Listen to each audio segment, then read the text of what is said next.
तो जैसे कि आपने नोवेल के फर्स्ट एपिसोड के अंदर देखा था कि फोर्ट के सामने आ चुका था लॉ एंड परफॉर्मेंस एक्ट अपनी पूरी गैंग को लेकर, जिसके अंदर काफी सारे वॉरियर थे। इस वजह से यार्न अलायंस के जितने भी लोग थे उनको डर लग रहा होता है, मगर उन सभी के लीडर उसके चेहरे पे कोई भी डर नहीं होता और वो अपनी शॉट को कस के पकड़ लेती है। वहीं पे जियान का बड़ा भाई जो कि अभी के व्हील चेयर पे होता है, जब वो सामने वाली फौज को देखता है तो वो समझ जाता है कि अभी के लिए उसके सामने कितना बड़ा खतरा है। इस वजह से क्वीन मेडुसा से बोलता है, काइलिन तुम्हें जिस पल भी लगे कि हम लोग इस फाइट को नहीं जीत सकते हैं, तुरंत ही तुम अपने कदमों को पीछे ले लेना और तुम सबसे पहले जाओ जाओ को लेके यहाँ से निकल जाना, क्योंकि हम उसे किसी भी कीमत पे कुछ नहीं होने दे सकते हैं। ये सुन के गीली भी जोश में आ जाता और बोलती कि फर्स्ट भाई आप एकदम बिल्कुल सही बोल रहे हो, काइलिन तुम्हें जैसे ही मौका मिलता है तुम जाओ जाओ को लेके यहाँ से निकल जाना, क्योंकि जाओ जाओ हमारे लिए काफी इंपॉर्टेंट है, क्योंकि वो हमारे जियान की बेटी है। इस वजह से उसे कुछ भी नहीं होना चाहिए। ये सब सुन के जो क्वीन मेडुसा अभी के लिए एकदम पहाड़ की तरह खड़ी होती है, उसकी भी हवा चेंज हो जाती है और फिर वो तुरंत ही साइड में देखती है जहाँ पर उसे एक छोटी सी लड़की दिखाई देती है जो कि अभी के लिए 4-5 साल की होगी और उसकी जो क्यूटनेस थी उसके तो क्या ही कहने, कतई मासूम सी प्यारी सी, और साथ ही उसकी दोनों आईब्रोज के बीच में एक छोटा सा स्नेक का सिंबल बना हुआ था और फिर उसकी जो दो बड़ी बड़ी आंखें होती वो तो बहुत ही ज्यादा प्यारी होती हैं। अगर कोई उन्हें देख ले तो बेचारा पागल ही हो जाए। इसी वजह से जब ये लड़की बड़ी होगी तो फिर इसके सामने उसकी माँ भी फीकी पड़ने लगेगी, क्योंकि क्वीन मेडुसा जब उसके मासूम से चेहरे को देखती तो उसके चेहरे पे भी एक स्माइल आ जाती है और तुरंत ही झुकती और उसे हक कर लेती है। वहीं पे जो छोटी लड़की होती है वो भी अभी की बात की गंभीरता को समझती है, इस वजह से वो बिल्कुल भी नहीं रोती और अपने छोटे छोटे हाथों से क्वीन मेडुसा को हक कर लेती और बोलती है, मम्मा आप बिल्कुल भी मत लो, क्योंकि फर्स्ट अंकल ने मुझसे बोला कि फादर बहुत ही जल्दी आने वाले हैं और आप तो जानती हो कि मेरे फादर कितने खतरनाक हैं। और जब ये क्वीन मेडुसा सुनती तो उसके चेहरे पे स्माइल आ जाती है और उसके सर को सिलाती है और एक बहुत ही प्यारी सी झप्पी दे देती है और फिर देखती है लिटिल फेरी डॉक्टर की तरफ और बोलती है, क्या वो अभी के लिए सच में यहाँ पे आने वाला है। ये सुन के जो लिटिल फेरी डॉक्टर होती है वो हमें नोट कर देती है और बोलती है अभी के लिए टाइम के अकॉर्डिंग देखा जाए तो वो कुछ टाइम पहले ही हवेली टूम से बाहर आ चुका होगा और उसे जब न्यूज पता चली होगी कि हम लोग उसके बिना इंतजार करे वहाँ से जा चुके हैं तो डेफिनेटली गुरिलम से बाहर आ गया होगा और जब वो पुलिस स्टेशन पहुंचा होगा तो यार ने उसे सारी सिचुएशन के बारे में बता दिया होगा और फिर तुम उसके बाद तो उसके कैरेक्टर को बहुत ही अच्छे से जानती हो कि वो किस तरीके का है। इस वजह से वो जब ये सुनेगा तो डेफिनेटली वो यहाँ पर आएगा। ये सब सुन के जो क्वीन मेडुसा होती है इस पे कोई भी जवाब नहीं देती है, वो अपने मन बस जियान के बारे में सोचने लगती है और अपने एक हाथ से जाओ जाओ की पीठ को थपथपा रही होती है और फिर कुछ देर बाद लिटिल फेरी डॉक्टर से बोलती है, अगर तुम्हें ऐसा लगता है कि हम लोग इस वॉर को हार रहे और फोर्ट कैप्चर होने वाला है तो फिर तुम्हें मेरे लिए एक काम को करना होगा, तुम्हें जाओ जाओ को अपने साथ लेके यहाँ से भागना होगा, क्योंकि अगर गलती से जाओ जाओ को कुछ हो गया तो फिर मैं उस जियान को बिल्कुल भी नहीं छोड़ूंगी, चाहे फिर मैं भले इस फाइट के अंदर मर क्यों ना जाऊं, उसके बाद भी मैं उसका पीछा नहीं छोड़ूंगी। ये सुन के जो लिटिल फेरी डॉक्टर होती है वो काफी ज्यादा हैरान हो जाती है, क्योंकि वो क्वीन मेडुसा के कैरेक्टर को बहुत ही अच्छे से समझती है। अगर इस औरत ने कुछ बोल दिया तो फिर किसी भी कीमत पे करके रहेगी। ये सुन के जो लिटिल फेरी डॉक्टर होती है वो हमें नोट कर देती है। जियान का जो फर्स्ट भाई होता है वो हंसने लगता है ये सब सुन के, क्योंकि वो प्यार मोहब्बत वाली बातों को बहुत ही अच्छे से समझता था जो कि लिटिल फेरी डॉक्टर अभी के लिए नहीं समझ पा रही है। इसी वजह से वो हंसते हुए क्वीन मेडुसा से बोलता है, काइलिन अगर हम लोग इस फाइट को जीत जाते हैं और हम सर्वाइव कर जाते हैं तो फिर मैं तुमसे प्रॉमिस करता हूँ कि मैं तुम्हारी और जियान की शादी करवाऊंगा, क्योंकि तुमने इन कुछ सालों के अंदर जाओ फैमिली की और यान क्लैन की काफी ज्यादा मदद की है। इस वजह से अब तुम्हारा हक बनता है जाओ क्लैन का मेंबर कहलाने का और इसके लिए जियान को तुमसे शादी करनी पड़ेगी, क्योंकि जियान के पास भाई ने सब कुछ देखा जो क्वीन मेडुसा ने यान अलायंस के लिए और जाओ फैमिली के लिए किया है, क्योंकि जियान तो बस यहाँ से यान अलायंस बना के चला गया था। उसके बाद क्वीन मेडुसा ही थी जिसने दिन रात एक करा और यान अलायंस को इतना आगे तक पहुंचाया और साथ ही साथ वो एक औरत भी है और उसने जियान की बच्ची को जन्म दिया। इसी वजह से उसके लिए जो 5-6 साल रहे वो काफी ज्यादा हार्ड रहे हैं, मगर फिर भी उसने जियान के लिए सब कुछ को झेला है। लेकिन वो ये बात भी बहुत ही अच्छे से जानता है कि थर्ड भाई के ऊपर भी काफी ज्यादा बर्डन है अपने फादर को बचाने का। वहीं पे जब ये गीली सुनता तो वो भी जोश में आ जाता और बोलते कि फर्स्ट भाई ने एकदम सही बोला, इस बार जियान को आने दो, इसकी सबसे पहले सुनवाई होगी और इसका फैसला लिया जाएगा। लेकिन जो क्वीन मेडुसा होती है उसके चेहरे पे ये सब सुन के कोई भी एक्सप्रेशन नहीं आते हैं। वो सबसे पहले जाओ जाओ को नीचे उतारती और बोलती है, ये सभी बातें बात की है, अभी के लिए हमें इस खतरे से डील करना है। मगर अभी के लिए क्वीन मेडुसा की आंखों में बस एक ही फिक्र चल रहा होता है और वो होता है जियान। इस वजह से वो अपने लिप्स को दबा लेती है, क्योंकि स्नेक ट्रैप की औरतों की एक खास बात होती है, वो वैसे तो अपना दिल किसी को देती नहीं, मगर एक बार किसी को दे दे तो फिर दुनिया इधर की उधर क्यों ना हो जाए मगर उसका साथ नहीं छोड़ती है, और अगर उनकी पार्टनर को कुछ हो जाता है तो फिर वो भी अपनी जान ले लेती है। और ऐसा मेडुसा ब्लेंड के साथ हमेशा से होता आ रहा है और इसी चीज को क्वीन मेडुसा भी फॉलो करती है, क्योंकि काइलिन को जियान से पिछले ऑलमोस्ट 6 साल से भी ज्यादा बीत चुके हैं, मगर फिर भी उसके दिल में जो जियान की फोटो है वो और भी ज्यादा क्लियर हो चुकी है, मतलब उसकी फीलिंग और भी ज्यादा बढ़ चुकी है। लेकिन तभी अचानक से उसके सामने जितने भी वॉरी खड़े होते हैं उनके अंदर काफी ज्यादा हलचल होने लगती है और वहाँ पर आती एक और भी बहुत ही बड़ी वॉरशिप और उसके ऊपर खड़ा था एक हट्टा कट्टा बंदा जो की काफी ज्यादा तगड़ा लग रहा था देखने में, और उसके बाल होते एकदम गोल्डन, और जब उसकी नजर फोर्ट के ऊपर खड़ी क्वीन मेडुसा के ऊपर पड़ती है तब उसका चेहरा एकदम ऐसे आवाज करता है, ओह ये क्वीन मेडुसा,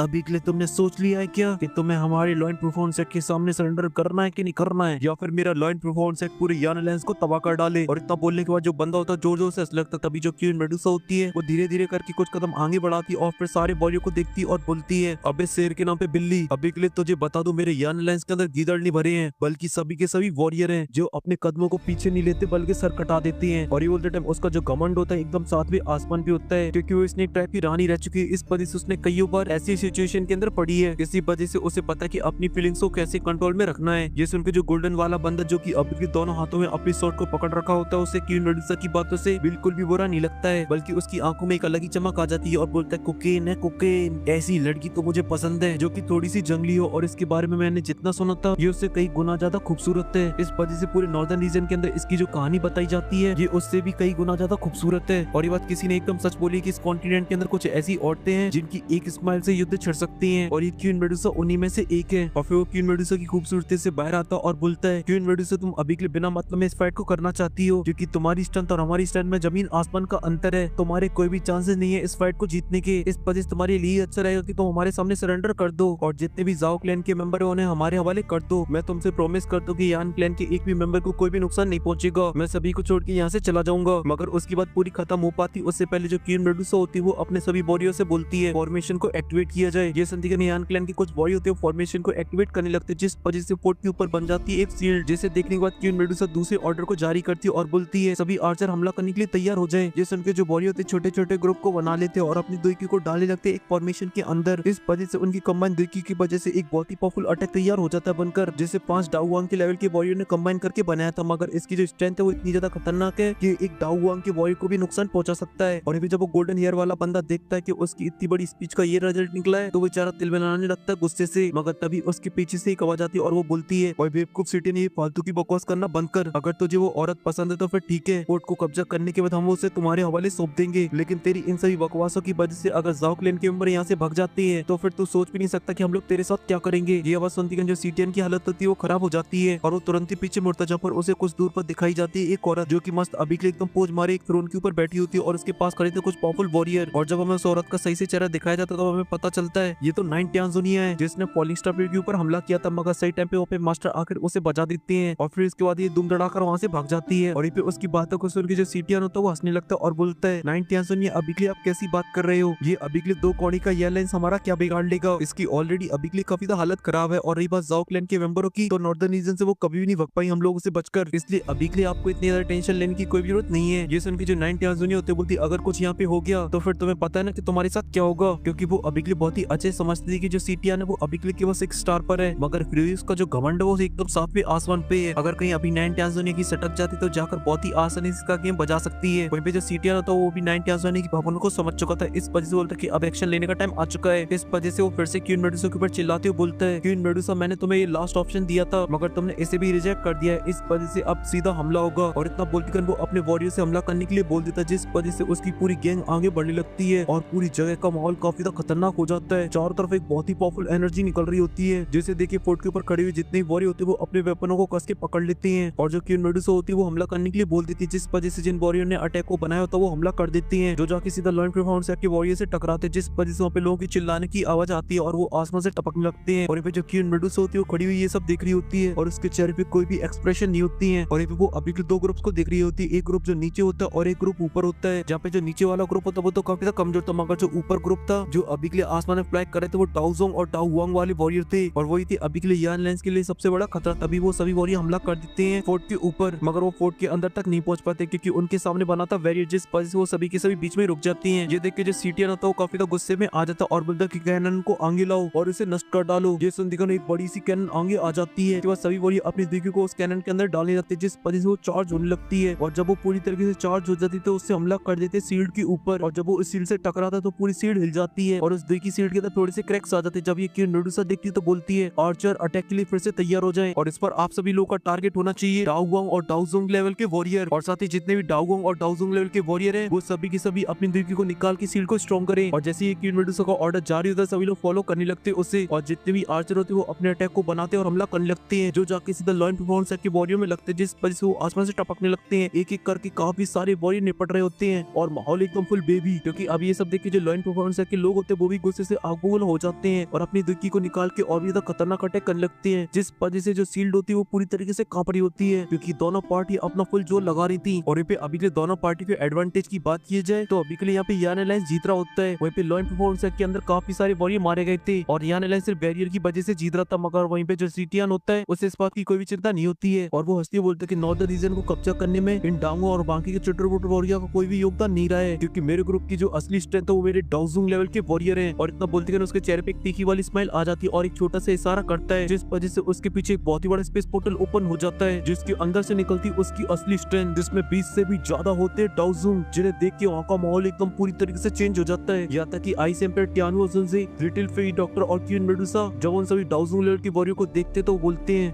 ये असली स्ट्रेंथ जो डिसाइड करेगी कि ये वॉर कौन जीतने वाला है। और अभी के लिए आप लोगों को क्या लगता है कि कौन इस वॉर को जीतने वाला है, ये अनलायंस या फिर लॉ एंड परफॉर्मेंस है? अगर आपको इसका जवाब नहीं पता तो आपको टेंशन लेने की कोई जरूरत नहीं है, क्योंकि इसका जो लास्ट पार्ट है वो आप लोगों को देखने को मिलेगा कल। अगर आप चैनल के मेंबर हो तो आप लोगों को जल्दी देखने के लिए मिल जाएगा, जहाँ पर इस फाइट के बीच में एंट्री मारेगा फॉलिंग स्टार पवेलियन और साथ ही मिलन होगा हैकर और प्रो प्लेयर का। प्रो प्लेयर हमारा जियान है। और कुछ लोग मुझसे पूछ रहे थे कि मैं जाओ को हैकर क्यों बोलता हूँ, तो आप खुद ही सोचो, जहाँ पे कोई कल्टीवेटर जब पैदा होता है तो वो डाउशी से स्टार्ट करता है, मगर ये लड़की सीधा डाउजुंग से स्टार्ट कर रही है। चलो ये भी मान लिया। और फिर इसके बाद इसकी फिल्म टेस्टिंग की जाती है, जहाँ पे उंगली पे नचाने लगती है फिल्म को पैदा होती है। ये भी गलत बात है यार, मगर ये छुटकी सबसे बड़ा खेला तब करती है कि एक टाइम पर ये इतनी ज्यादा पावरफुल हो जाती है सडनली कि क्वीन मेडुसा को भी पीछे छोड़ देती है, यहाँ तक कि हमारे मास्टर को भी और हीरो को भी पीछे छोड़ देती है और पूरे कॉन्टिनेंट की 4th स्ट्रॉन्गेस्ट पर्सन बन जाती है। इसी वजह से आप लोग बताइए हैकर नहीं है तो क्या है। और अभी के लिए आप लोग वीडियो को लाइक कर दीजिए, साथ ही चैनल को भी सब्सक्राइब कर दीजिए। मैं मिलता हूँ आपसे नेक्स्ट वीडियो में, तब तक के लिए आप सभी को बहुत सारा प्यार।